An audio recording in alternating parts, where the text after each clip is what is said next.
ప్రేమైన వారరా, మరి ఈ ప్రశస్త వేళ ఈ ఆరాధనలో ఏదో రోదన, మహారోదన, వ్యాకులము, బయటికి కనబడకుండా లోపల వ్యాకుల పడుతున్నారా? ఆదరణ పొందలేని పరిస్థితులు ఉన్నారా? ఎవరు నిన్ను ఆదరించడానికి రావట్లేదా? ఎవరు నిన్ను పరామర్శించడానికి రావట్లేదా? ఎవరు నిన్ను పలకరించడానికి రావట్లేదా? లోపల నీ వేదన పడిపోతున్నావా? ఏడుస్తున్నావా? ప్రలాపిస్తున్నావా? కన్నీళ్ళు ఏరులై పారుతుందా?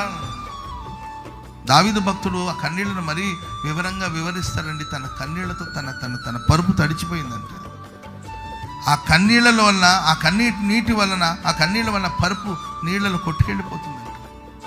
ఇలా వివరిస్తూ వస్తాడు. మరి ఎవరెవరి హృదయాల్లో ఏ రోదన ఉందో, ఏ కన్నీళ్ళు ఉందో, ఏ వ్యాకులం ఉందో, ఏ రోదన ధ్వని వినబడుతుందో ప్రభు అంటాడు, ఇక రోధించొద్దు, ఇక నువ్వు ప్రలాపించొద్దు.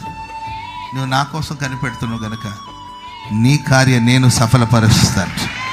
ఏ విషయాలు బంధకాలోనికి వెళ్ళిపోయిందో వాటన్నిటిని వెలుపులకు తీసుకొస్తాను. స్తోత్రం చెప్పండి గట్టిగా, చెప్పండి గట్టిగా, హల్లెలూయా.